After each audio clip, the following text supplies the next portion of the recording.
ये सवाल है। ये सवाल अपने आप में मुश्किल सवाल है, लेकिन हम ऐसे सवालों को कैसे चीरते हैं। पीएफ एंगल बाइसेक्टर है, दुनिया जानती है।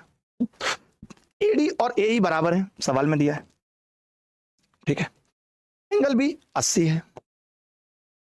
हमसे क्या पूछा है, सीएफई। मैं कहता हूं ऐसे सवाल में, हमने अलजेब्रा में भी पढ़ा है कि जब इक्वेशन कम होती हैं, वेरिएबल ज्यादा होते हैं, यहां पे भी बहुत वेरिएबल है, एंगल ए है, एफ है, सी है, डी है, ई है, बहुत सारे वेरिएबल है, तो वैसे सवाल में हम वैल्यू पुट कर देते हैं। वैसे सवाल में हम क्या करते हैं, वैल्यू पुट कर देते हैं, ठीक है।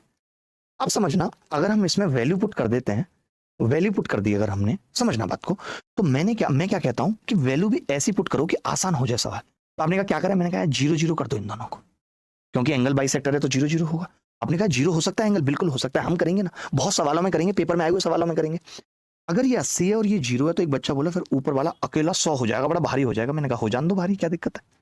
आपने कहा अगर ये 100 है और इसकी भुजाएं बराबर हैं, तो सामने के कोण भी बराबर होंगे, 40-40 के हो जाएंगे। आपने देखा कि इस ट्राइंगल का एक्सटीरियर एंगल है 40। हमने अभी पढ़ा था एक्सटीरियर एंगल दो इंटीरियर एंगल के सम के बराबर होता है। एक इंटीरियर एंगल तो 0 है और सम 40 का मतलब ये 40 हो जाएगा। ऐसी वैल्यू पुटिंग सिखाएंगे हम आपको।